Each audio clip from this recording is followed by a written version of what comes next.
लोग झाड़ फूक करने वाले के पास आकर के क्या कहते हैं? तावीज दे दीजिए, मेरा बेटा जेल में है, तावीज दे दीजिए, छूट करके आ जाए।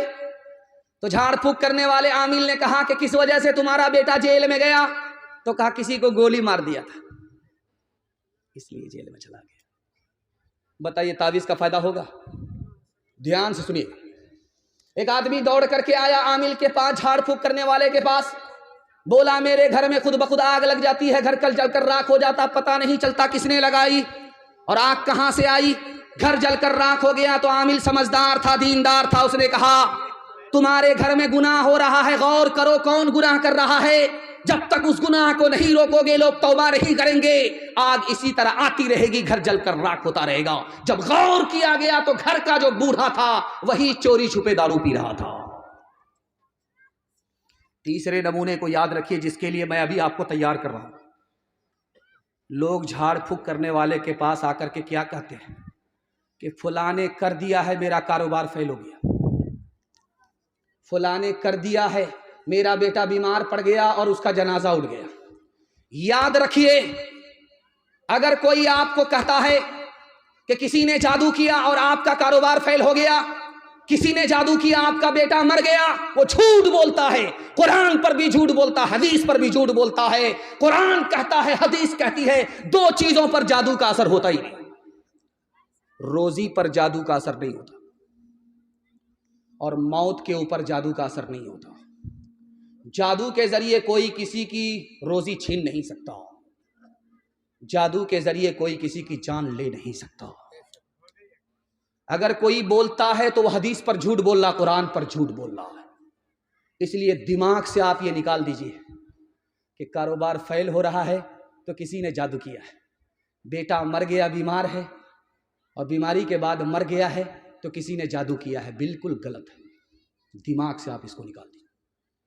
अभी जो मस्जिद बनती है, मस्जिद में जो वजू खाना होता है तो उसको आप देखेंगे टोटी होती है, उसको खोलता है आदमी, पानी लेकर के वजू करता है। ये स्टैंडर्ड जमाना है, पहले ऐसा नहीं था।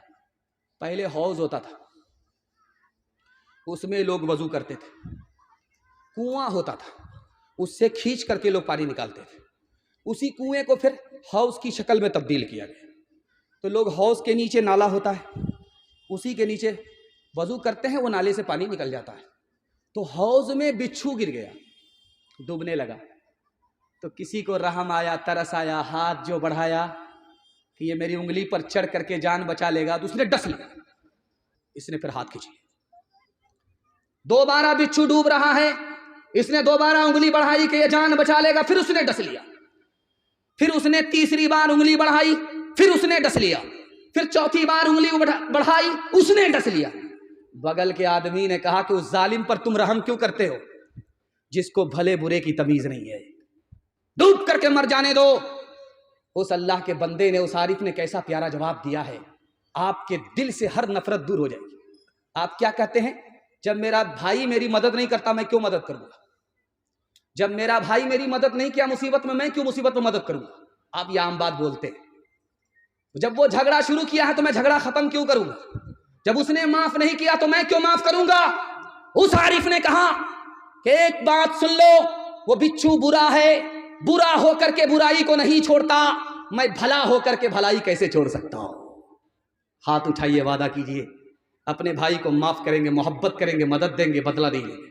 हाथ उठा दीजिए इंशाअल्लाह। माँ बाप के रिश्ते से भाई होगा, मतलब निकालने के लिए कसाई होगे। हाथ उठा दीजिए इंशाअल्लाह। मुझ में बुरा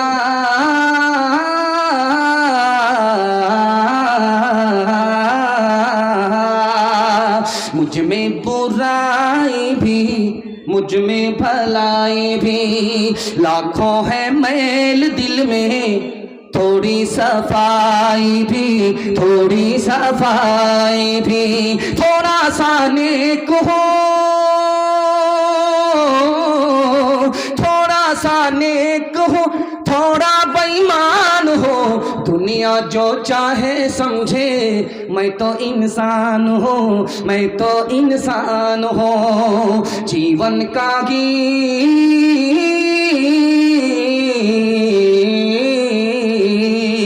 जीवन का गीत है, सुर में न ताल में उलझी है सारी दुनिया, रोटी के जाल में, रोटी के जाल में। कैसा अंधेर है, कैसा अंधेर है, मैं भी हैरान हूँ। दुनिया जो चाहे समझे, मैं तो इंसान हूँ, मैं तो इंसान हूँ। मैं बोलते बोलते जोश में ओवर जा रहा हूँ। अब सोचता हूँ कि नहीं, ब्रेक देना चाहिए। बस 5 मिनट के लिए आपको पैगाम दे रहा हूँ, 2 पैगाम औरतों के हवाले से। आप लोग सुनने के लिए यहाँ से लेकर के वहाँ तक तैयार हैं? हाथ उठा दीजिए इंशाअल्लाह। अल्लाह के रसूल की मजलिस है, उमर बैठे हुए, तो मजलिस में उमर से अल्लाह के रसूल ने सवाल किया, उमर बताओ सबसे ज्यादा कीमती औरत कौन सी औरत है? कौन सी औरत सबसे ज्यादा कीमती है? ईमान के बाद सबसे बड़ी दौलत है, वो कौन सी औरत है? हजरत उमर के पास जवाब नहीं था। कहा या रसूल अल्लाह, मेरी बीवी मुझसे ज्यादा पढ़ी लिखी है, मैं जा करके मालूम करके आता हूं। हजरत उमर गए, बीवी के पास से जवाब लेकर के आए। कहा औरत सबसे ज्यादा कीमती वो है जिसके अंदर शर्मो हया हो। शर्मो हया है तो वो औरत ईमान के बाद सबसे बड़ी दौलत है। अल्लाह के रसूल की मजलिस है, अल्लाह के रसूल ने हजरत अली से सवाल किया, अली बताओ औरत के लिए सबसे बेहतर क्या है? कहा या रसूल अल्लाह, मुझे पता नहीं है, आपकी बेटी फातिमा मेरे निकाह में है, आप इजाजत दीजिए मैं मालूम करके आता हूं। हजरत अली गए, वापिस आए और फातिमा का जवाब लेकर के आए कि या रसूल अल्लाह, सबसे अच्छी औरत वो है जो किसी अजनबी मर्द को ताक झांक ना करे। सबसे अच्छा मर्द वो है जो किसी अजनबी औरत को ताक झांक ना करे। इससे बेहतर कोई औरत नहीं, उससे बेहतर कोई मर्द नहीं। अल्लाह के रसूल मारे खुशी के झूम उठे कि आखिर फातिमा किसकी बेटी है, किसके जिगर का टुकड़ा है। आखिरी नमूना आपकी खिदमत में रखता हूं। ये अलीगढ़ के जो बानी थे जिन्होंने 1875 में अलीगढ़ को बनाया, उनका नाम क्या था? सर सैयद अहमद खान। दुआ कीजिए अल्लाह उनकी कब्र को नूर से भर दे।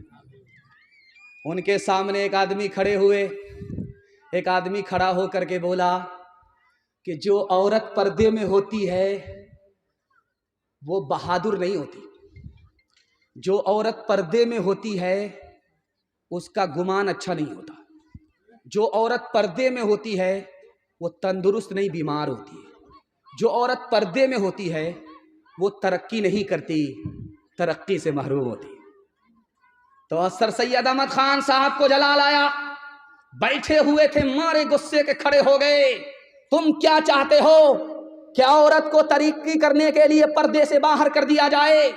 उस कागज को लेकर के फाड़ दिया और कहा याद रखो हुकूमत तुम्हारी चली गई, अगर औरत को पर्दे में नहीं रखोगे औरत भी तुम्हारे हाथ से बेहाथ हो जाएगी। हाथ उठाइए, वादा कीजिए अपने घर की औरत की आबरू, उसकी हिफाजत हम खुद करेंगे इंशाअल्लाह। ईमान की हिफाजत हम खुद करेंगे इंशाअल्लाह। बहू पर्दे में होगी, बेटी पर्दे से बाहर। हाथ उठाइए इंशाअल्लाह। खैर माशाअल्लाह, मैं देख रहा हूं आपको, जरा जलसा खत्म होने दीजिए, मुलाकात करते हैं। खुली फिरती हैं जो आज़ाद वो खतरे में रहती हैं, हिफाजत से हमारी मुर्गियाँ डरबे में रहती हैं, बुजुर्गों की शराफत का भरम रखने में रहती हैं, हमेशा खानदानियों रते पर्दे में रहती हैं। खुला एक आसमां दे इनको उड़ने के लिए मौला, तमन्नाओं की चिड़िया ख्वाब के पिंजड़े में रहती हैं। माँ बाप की खिदमत के हवाले से आखिरी पैगाम, जहमत तमाम। आपने इतना अच्छा सुना कि मैं जिस वक्त आया था ये जलसा नहीं था, मिलाद था। मुश्किल से 150 आदमी होंगे। मैंने सोचा कि अल्लाह अकबर, इतना बड़ा पिंडा, ये इतना छोटा मिलाद क्या होगा? तो मैंने सोचा मुझे क्या फ़र्क पड़ता है, अगरबत्ती जलाऊंगा, मोमबत्ती जलाऊंगा, चरागी मुरादी लेकर के 9-11 हो जाऊंगा। लेकिन अल्लाह का शुक्र है, होते हवाते इतना बड़ा मजमा हो गया। मिलाद से आपका जलसा जलसा बन गया। मैं दुआ करता हूँ अल्लाह ज़मीन से लेकर के आसमान तक इसको कबूल फरमाए। माँ बाप की खिदमत के हवाले से सिर्फ 3 मिनट का पैगाम ज़हमत तमाम आपकी खिदमत पर रखता हूँ, ध्यान से सुनिएगा। औरत को जब आप देखेंगे कुर्सी पर बैठ करके है, गाल पर हाथ रख करके है, तो समझ जाइए इसको कोई सदमा है। कुर्सी पर बैठ करके है, गाल पर हाथ रख करके है, समझ जाइए सदमा। औरत गाल पर हाथ रख करके बैठी हुई है, उसके मैके का आदमी आकर के पूछा कि चांद जैसा शौहर मिला, जन्नत जैसा घर मिला, फिर क्यों मायूस हो? तो कहती है कि 1 साल हो गया, 2 साल हो गए, गोद में बच्चा नहीं तो घर बेकार है। मां ऐसी होती है कि बच्चे के बगैर उसको कुछ अच्छा नहीं लगता। दूसरे नमूने को आप बहुत ध्यान से सुनिएगा। ये बगल में रेलवे स्टेशन है किशनगंज, ये बगल में रेलवे स्टेशन है कटिहार। जब हमारा बच्चा पंजाब से आता है तो घर में फोन करता है कि मैं आ रहा हूं। कटिहार में उसकी ट्रेन पहुंचते पहुंचते, किशनगंज में उसकी ट्रेन पहुंचते पहुंचते 12 बज गए। उसके बाद घर आते आते सुबह हो गई। अब मैं दिखाने के लिए जा रहा हूं कि माँ बाप कितनी बड़ी हस्ती है। घर आकर के देखा बीवी खर्राटा ले रही है, सो रही है। बूढ़े माँ बाप इंतजार में जाग रहे हैं। माँ बाप का ये किरदार है। आखिरी नमूना आपकी खिदमत पर रखता हूं, ध्यान से इसको सुनिएगा। माँ बाप कभी बच्चे से नाराज हो जाते हैं, कभी बच्चे माँ बाप से नाराज होते हैं। फर्क दिखा रहा हूं। माँ बाप जब नाराज होते अपने बच्चे थे, से सुबह को भाग गए, शाम में आ गए, घर छोड़ करके भाग गए। सुबह को भागे, शाम में आए, शाम में भागे, सुबह को आए। लेकिन जब बच्चा घर छोड़ करके माँ बाप से नाराज होकर के भागा तो जिंदगी भर के लिए ससुराल को पकड़ लिया। कब लौटा? जब माँ बाप का जनाजा उठा। अब घड़ियाल की तरह आंसू बहा रहा है। तुम्हारे आंसू को तुम्हारे माँ बाप कहाँ देख रहे? जब देखना था तो आए नहीं। ऐसा गुस्सा। माँ बाप तो आज जाते थे, कल लौट जाते थे, तुम कभी नहीं लौटे। माँ बाप का जनाजा ही उठा दिया। सांप तो निकल चुका, लकीर को पीट करके क्या होगा? हाथ उठाइए, वादा कीजिए, माँ बाप जब तक जिंदा रहेंगे खिदमत करेंगे, माँ बाप को माफ करेंगे, बदला नहीं लेंगे इंशाअल्लाह। माँ बाप को माँ बाप कहेंगे, सास ससुर को किबला और काबा कहेंगे। हाथ उठाइए इंशाअल्लाह। रो रो के मांगती हूँ तेरे लिए दुआएं, मर जाऊं तेरे बदले लेकर तेरी बलाएं। जीवन मिटा के अपना जीवन तेरा बचा लूं, दिल में तुझे छुपा लूं। ओ मेरे लाला जा, तेरे लिए हूँ पागल, आखिर को माँ हूँ तेरी। जग में रहे तो जिंदा, उजड़े न गोद मेरी।